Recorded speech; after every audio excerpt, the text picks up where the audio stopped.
چطور میتونید همچین تصمیم بزرگی برای زندگیم بگیرید؟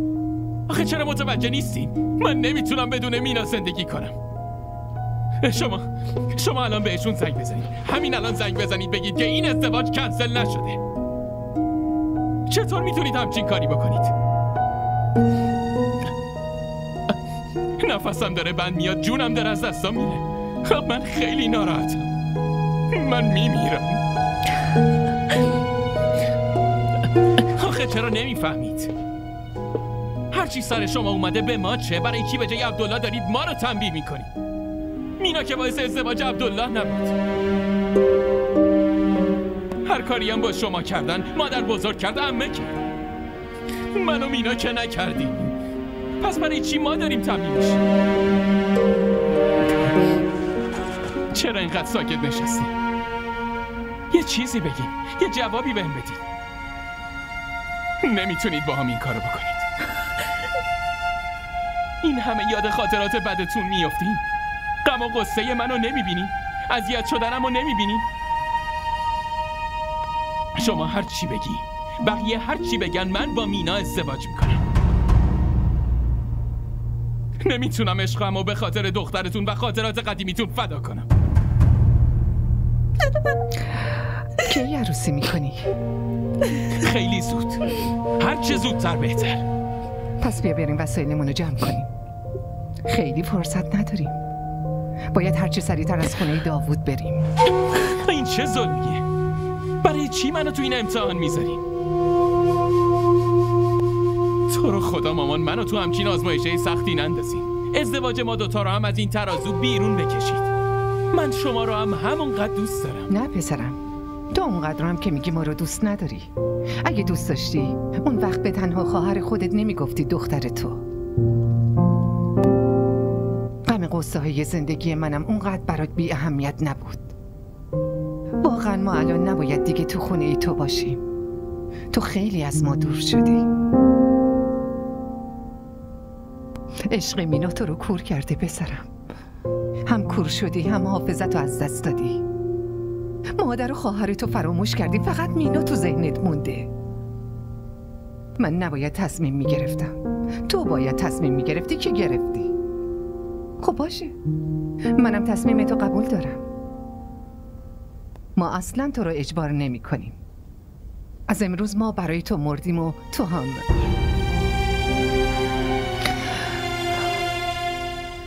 اگه بخوامم اون کلمه رو به زبون بیارم از ذهنم بیرون نمیاد. تو خودت یه زندگی جدید بهم دادی، ولی بس نه دیگه دنبالمون بگرد، نه هیچ نسبتی با همون داشته باش. این چه حرفیه میزنید؟ این چه حرفیه میزنید آخه؟ من چطور میتونم بدون شما زندگی کنم؟ شما مادر منی. میتونی، خیلی راحتم میتونی. زندگی بدون من اصلا سخت نیست. شما میدونی که من چقدر دوستت دارم، میدونی؟ خیلی زیاد. نه پسرم، این تصورته. این حقیقته. اگه این حقیقت بود الان به همچین روزی نمیافتادم. دارم بهتون میگم من اصلا نمیذارم که شما جایی برید. پس باید هزینه زندگی کردن با ما رو بدی. قبول میکنی؟ همه زندگیم اونا شکستم دادن. یک بار، فقط یک بار بذار من ببرم، منم طعم اون پیروزی رو بچشم. حالا که قراره یه مرد محکم پشتم وایسه، بذار بفهمم حمایت یه مرد چیه. آخه چرا همه زنها میخوان پدرشون، شوهرشون، برادرشون، پسرشون رو تو چنگ خودشون بگیرن؟ چطوری اونا اونقدر دورشون میگردن و هر خواسته خوب و بدشون رو قبول میکنن؟ منم میخوام که طعم اون دعاهایی رو بچشم که زن برای لذت بردن از زندگیش بدون توجه به خواست خدا از دهنش بیرون میاره. اگه از امروز به بعد حرف ازدواج با مینا رو به زبان بیاری، من اینطوری برداشت میکنم که داریم میگی ما از این خونه بریم.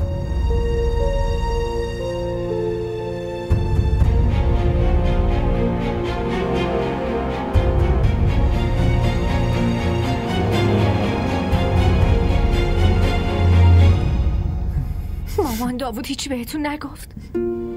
هیچ صحبتی نکردی؟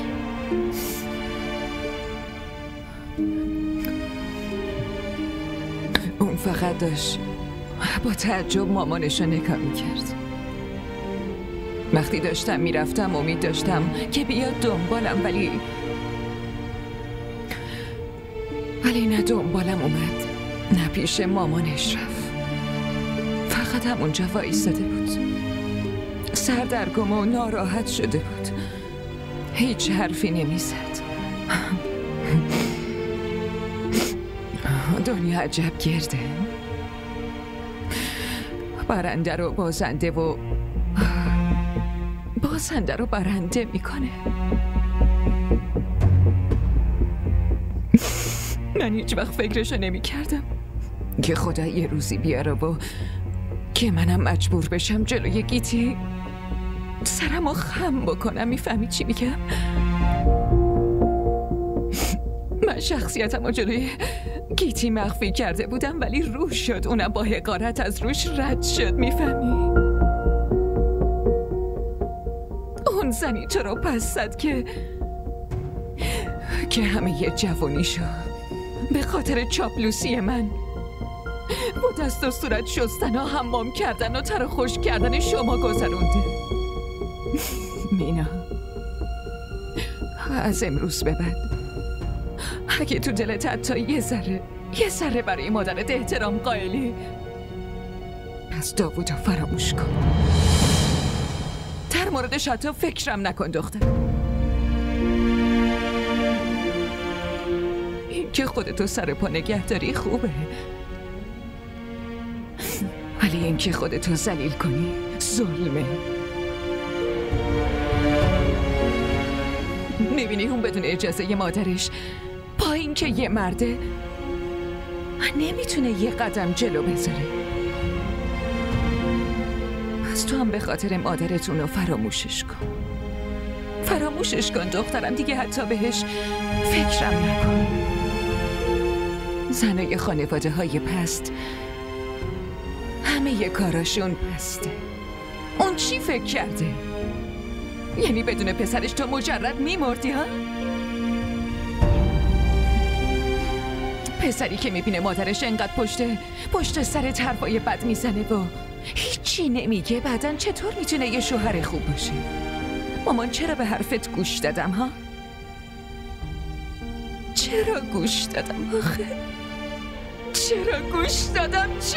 چرا آخه؟ باید بیشتر حواسمو جمع میکردم. باشه آروم، باید حواسمو جمع میکردم. لطفاً عصبانی نشید، فشارتون میره بالا. این حرفا رو ولش کنید. مینا، نمیخواد اینجا بشینی یا منو آروم کنی. دل خودتو از دست داوود آزادش کن دخترم، چون اگه الان همه طلاهای دنیا رو هم به پات بریزه من تو رو بهش نمیدم. اصلا امکان نداره. خیلی سبک شدم مینا. تا حالا هیچ کسی اینطوری با هم حرف نزده بود، هیچ کس.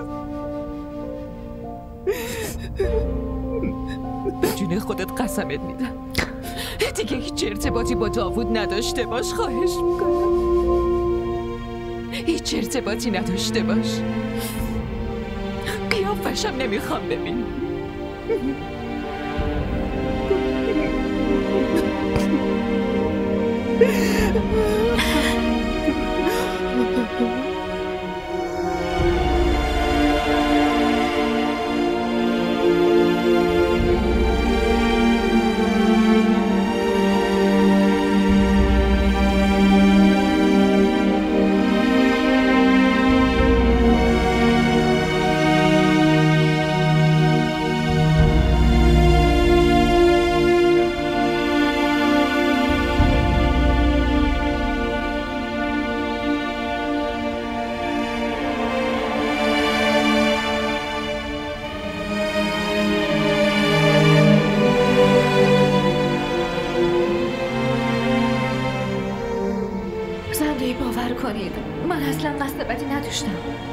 هیچی از این قضیه نمیدونستیم.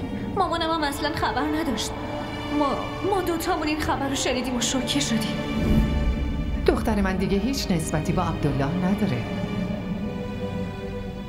تو اگه دختر من باشی رابطه تو با عبدالله به هم میزنی، داداشتو ول میکنی؟ اگه شما بخواید خب ولش میکنم. सिलसिले तोड़ गया वो सभी जाते जाते सिलसिले तोड़ गया वो सभी जाते जाते वरना इतने तो मरासिम थे कि आते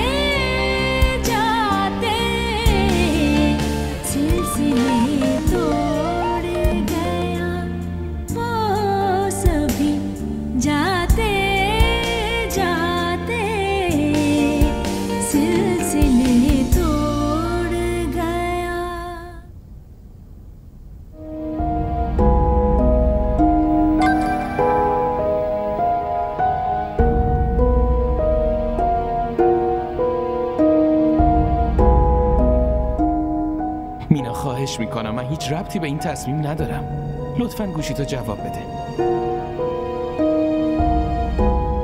خفه شو. خفه شو. نمیخوام هیچی بشنوم.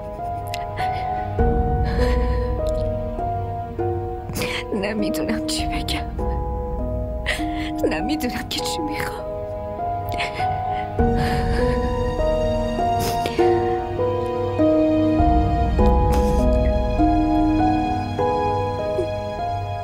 یعنی تو نمیدونی داوود که صدا چطوری دلمو از زیر خودش میکنه،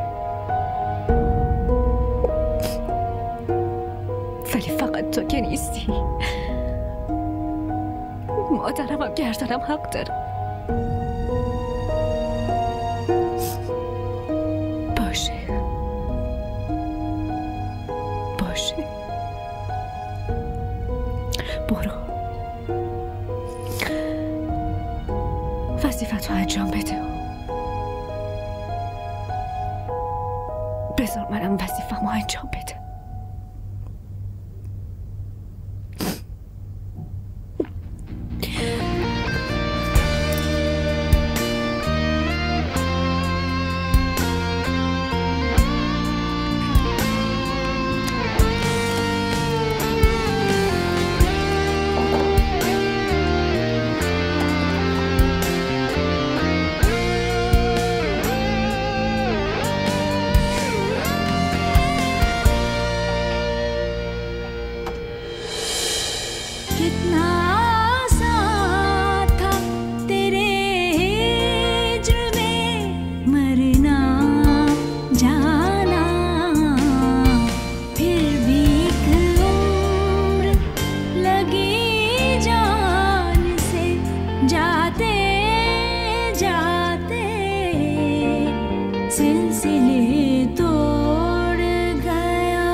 ماشاءالله ماشاءالله، دخترم چقدر خوشگل شده. خدا کنه بختتم مثل خودت انقدر قشنگ باشه عزیزم. داوود و خانواده‌اش هم دیگه قدر تو بدونن برای همیشه. داوود منو خیلی دوست داره مامان. فقط شما دعا کنید که دل زندایی هم نسبت بهم نرم شه. در مورد عشق مردا نباید انقدر مطمئن بود دخترم. عشق مردا مثل فصلا عوض میشه، مثل هوا یه بار گرمن یه بارم سرد. علتش هم حتما به نظرتون زنداییه. آره؟ معلومه. بس چی؟ چی میشد اگه میومد تولدت بهت یه تبریک میگفت حداقل ها؟ مامان، عبدالله هم به دیبا تبریک نمیگه.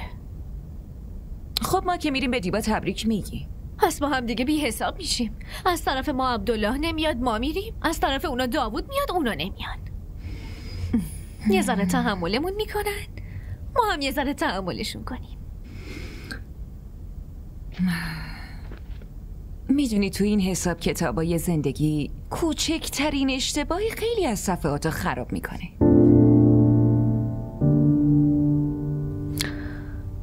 راستش منم خیلی نگران این صفحه ها هستم مامان. اون مادرشو خیلی دوست داره. اون منم خیلی دوست داره. باشه، خدا این عشقتون رو حفظ کنه دخترم. آمین. ولی یه چیزی از من یادت باشه، هیچ وقت خودتو بین اون و مادرش نذار، فهمیدی؟ مردا همچین مواقعی ممکنه خیلی بی‌انصاف بشه. تو اومدی پسرم؟ سلام عرض شد. علیک سلام. میگم خدای این چرا یه دفعه داره با لبخند نگاه میکنه برپریده؟ شما هم اینقدر نترسید. بلدم بین روابطم تعادل برقرار کنم. اگه چیزی از حاضر شدنت نمونده دیگه بریم. آره؟ بریم.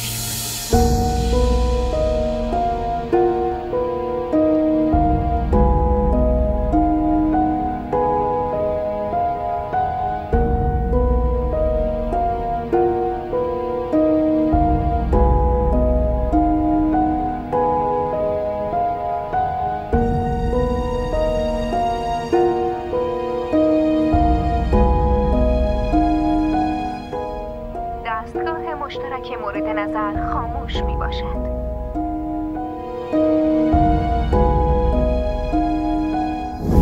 سلام علیکم. سلام زنده. سلام. چطوری؟ ممنونم. عزیزم، شهربانو چطوره؟ خوبه ممنونم. چرا دیگه خونمون نمیاین؟ تو هم خیلی وقت بود نیومده بودی. آره خب، دنیایی تو فقط محدود به داووده، خودم میدونم، ولی همونقدر که سعی میکنی دلشو به دست بیاری یکم به فکر ما باش. امروز تولد میناست مامان. میخواست امروز بیاد شماها رو ببینه. جدی؟ چرا یادم ننداختی؟ صبح بهتون گفته بودم. دست این حافظم چی کار کنم؟ اینقدر چیزا تو دلم هست یادش کنم که دیگه جایی برای یادآوری اتفاقای خوب نمیمونه. خیره، بیا اینجا. تولدت مبارک. ممنونم زندگی. تولدت مبارک مینا. ممنونم.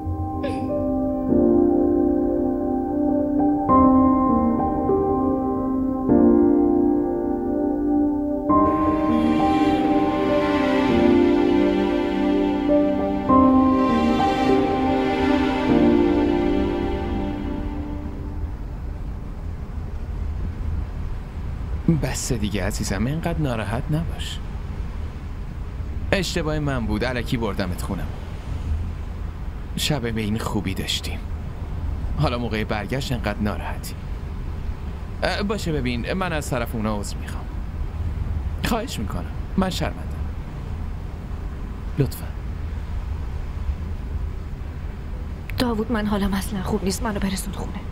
عمرن برسونم. تا وقتی حالت خوب نشه همینطوری تو خیابونا میچرخیم و کل شب رانندگی میکنم. خب میخوای چی کار کنم؟ برات به زور بخندم تا منو برسونی خونه؟ باشه، ولی جدا نمیتونم اینطوری ناراحت ببینمت. نمیدونی چقدر ناراحت میشم. جدی میگم عزیزم. چی کار کنم که خوشحال بشی؟ دقیقاً اینه قبل، همونطوری که قبل اومدن به خونمون بودی. مامان از کجا میدونه که پسرش همش داره سعی میکنه دل مینا رو ببره؟ با ناراحتی اون ناراحت میشه و با خوشی اون میخنده.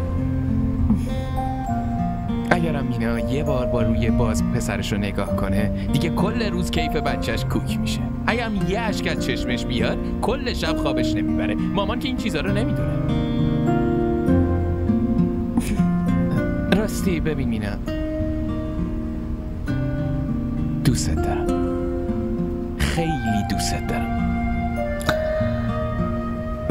ببخشید، عشق من یکی دیگه است.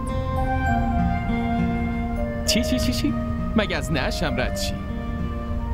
مینا خانوم، چرا میخوای جون یه بدبخت رو بگیری؟ عجبا. اینطوری نگو، اون خیلی برام عزیزه. اون یعنی که من که اینو نگفتم. ولی من این فکر رو کردم. ولی من اینو نگفتم. آها، به خاطر حرف مامان داری ازم انتقام میگیری؟ نه، انتقام نمیگیرم. فقط دارم اینو میگم که یکی رو خیلی دوستش دارم.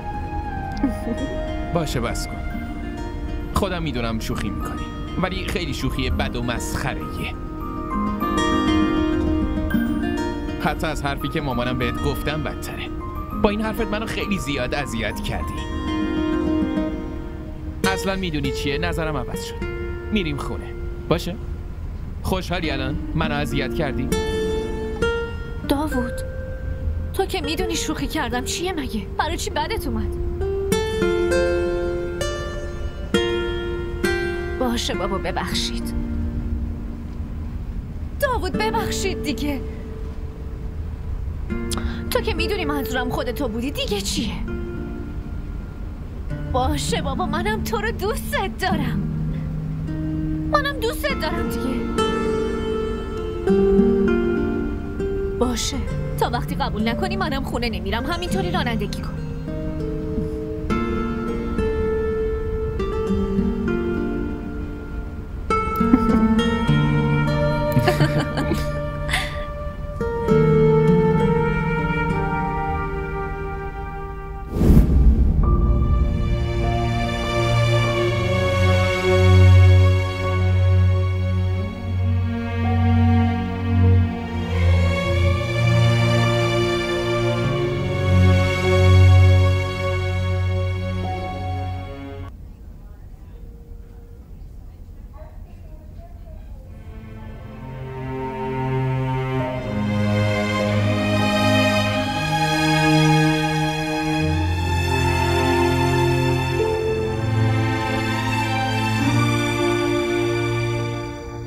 مینا،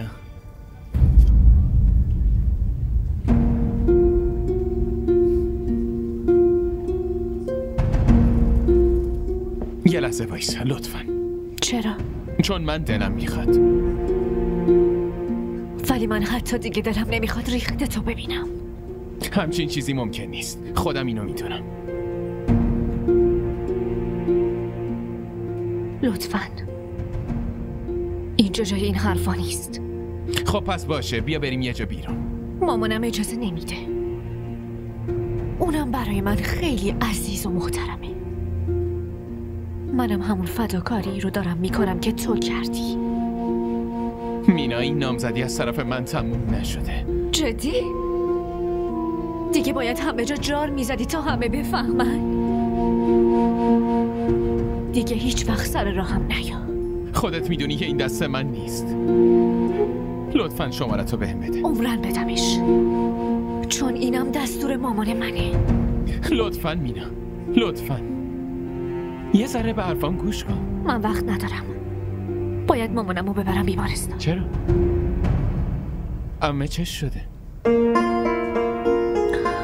از وقتی تو خونتون ذلیل شد و برگشت خونه افتاده تو جاش. فشار خونش تنظیم نمیشه. نتونست ذلتشو تحمل کنه.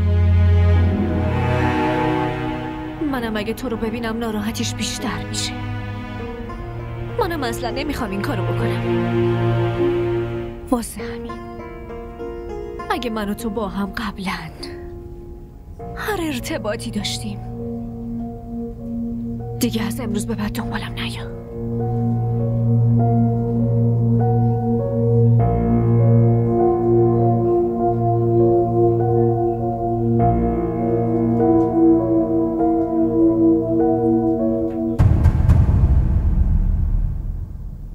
برای خوشبختی دخترم خود من چند بار به خاطر رفتار خودم و مادرم ازش عذرخواهی کردم، ولی اون بازم مثل هر دفعه دست بر نمی داشت.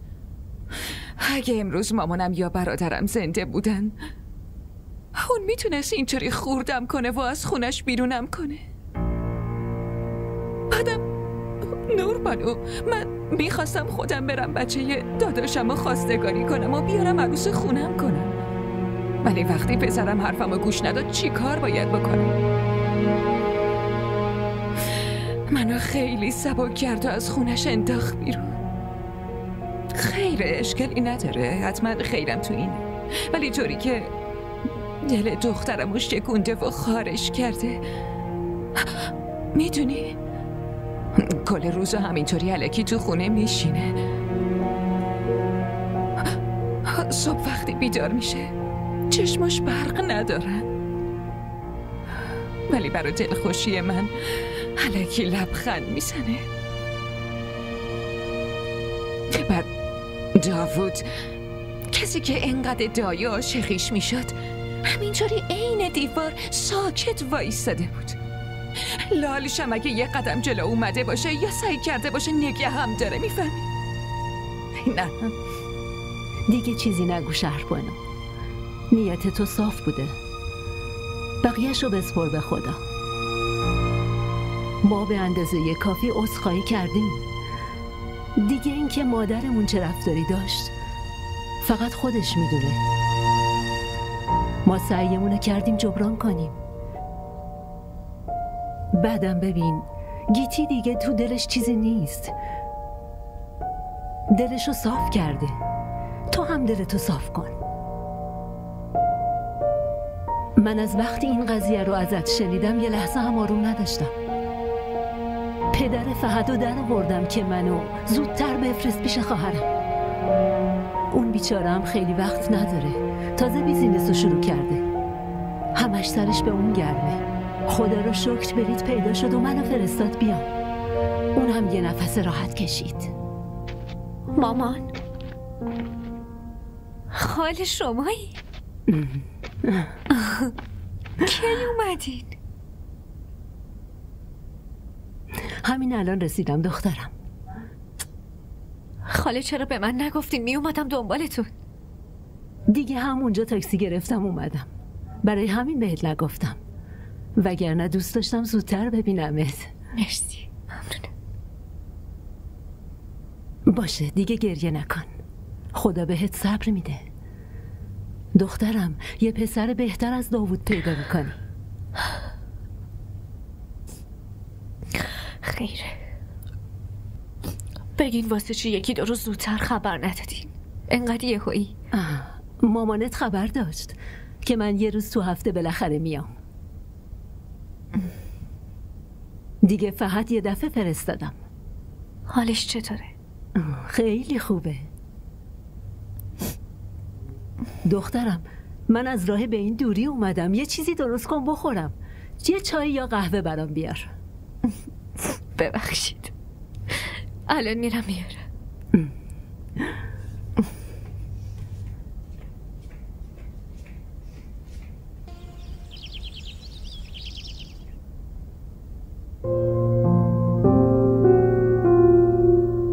زود باش دیگه، کیکو ببری بریم شام بخوریم. اگه زودتر میفهمیدم که عبدالله داره میاد زودتر حاضر شده بودم. بله معلومه، اومده پاکستان دیگه، بایدم حاضر میشدی. مینا باید زودتر بهم میگفتی دیگه، یکم بیشتر به خودم میرسیدم. معلوم نیست الان چه شکلیم. خیلی هم خوشگلی، اصلا نیاز نیست کاری بکنی. بزن بریم، داوودم داره میاد. اوه خیلی خوب خبر داری نامزدت کی میاد کی میره. از لحظه هم خبر داریم. پاشو بریم. بازم عطر بزنی؟ نه دیگه بسته، پاشو بریم. خوبه؟ پاشو دیگه، تولدته. بریم.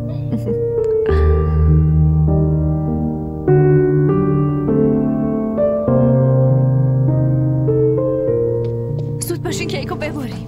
عبدالله، کیکو که بریدیم بعدش میریم شام، باشه؟ عبدالله امروز خیلی باید سر حال بشی. ببین یه کاری کن، منو بی خیال شو، میخوام برم خونه، خیلی خوابم میاد.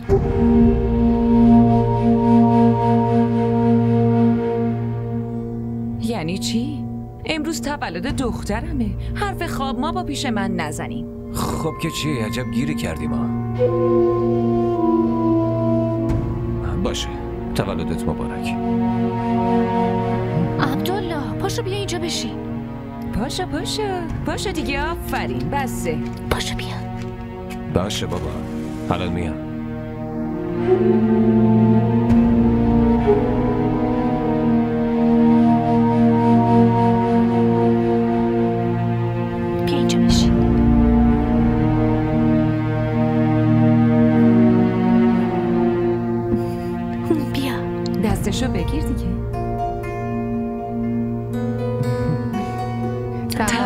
تولدت مبارک، تولدت مبارک، تولدت مبارک دیبا، تولدت مبارک.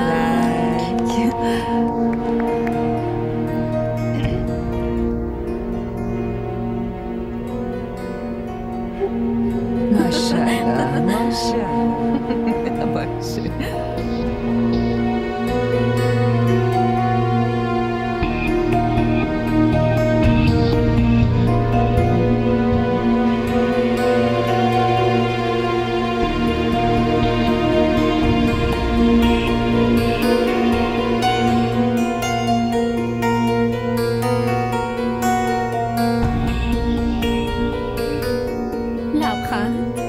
لطفاً بخندی.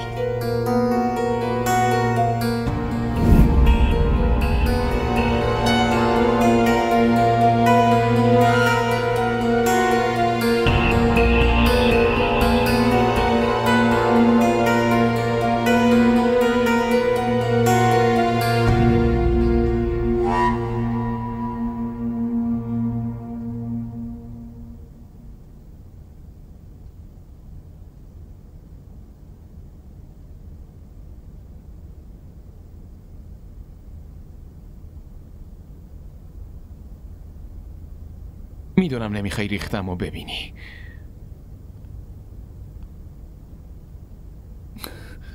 ولی من کس دیگه ای رو ندارم که بتونم قصه‌امو بهش بگم. دیبا،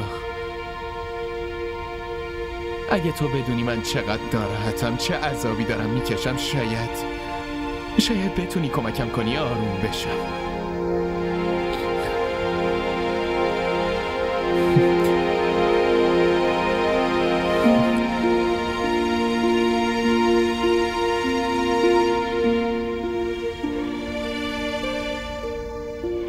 جایی که میخوابم نرمه، ولی خوابم نمیبره. کل شب به نگاه کردن به سقف میگذره.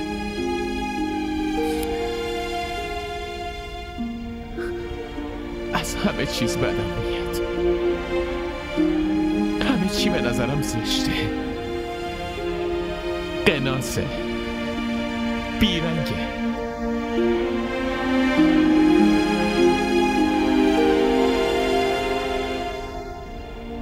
خنده که هیچی. چند روز صدای خودمم نشنیدم.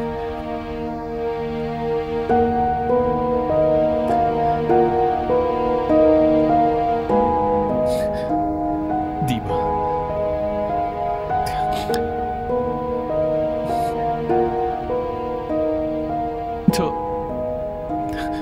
تو میتونی از این رنج نجاتم بدی.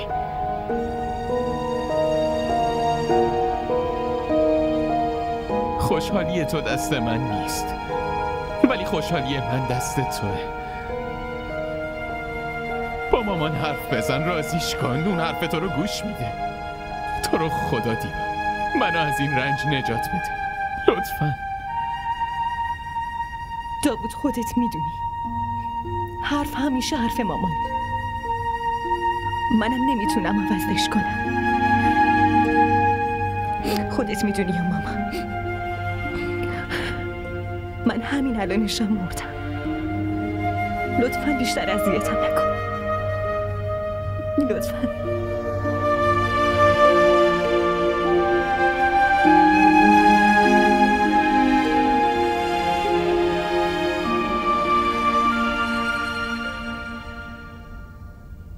شبیر، های باتام، چند بار بگم تو اتاقم صبونه نیار؟ کی فرستاده؟ آقا خانم براتون فرستادن. برو بهش بگو نمیخواد انقدر حواسش به من باشه. ببینم ماشینم کجاست؟ بردم گذاشتم سرویس بشه. کی گفته ببری؟ چند بار بگم اول از من بپرس بعد ببرش. به جز اون ماشین تو هیچ ماشین دیگه ای راحت نیستم. اینجا هر کی هر کاری دلش میخواد میکنه. حرف گوش نمیدن.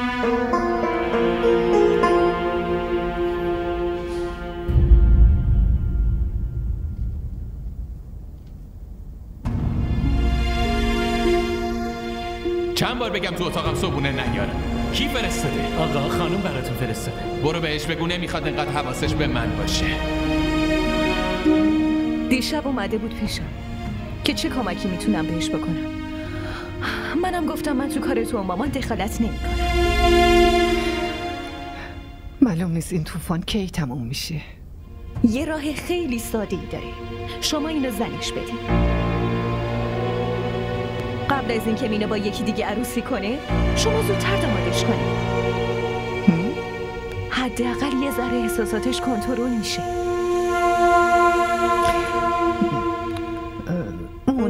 اون قبول میکنه؟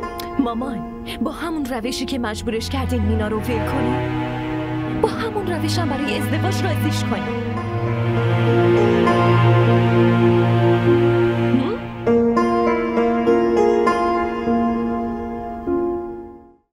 نمیتونستی برای جبرانم که شده به مامانم احترام بذاری؟ ماها بدیم دیگه. مادر بزرگم، مامانم، خالم شماها رو اذیت کردن دیگه. پس چرا میخوای ارتباط داشته باشی؟ برای اینکه من نمیتونم بدون تو زندگی کنم مینا. من واقعا متاسفم عزیزم. من بدون تو قطعا میرسم ته خط. نمیتونم بدون تو کاری کنم. همه چی برام مسخره شده، به درد نخور شده. کل روز الکی میشینم تو دفترم و هیچ کاری نمیکنم. میخوام ببینمت لطفاً. میخوام ببینمت تا یه راهی برای این مسئله پیدا کنیم. من با تو به جون خودت قسمت میدم دیگه هیچ ارتباطی با داوود نداشته باش. دیگه هیچ ارتباطی نداشته باش. قیافش هم نمیخوام ببینم.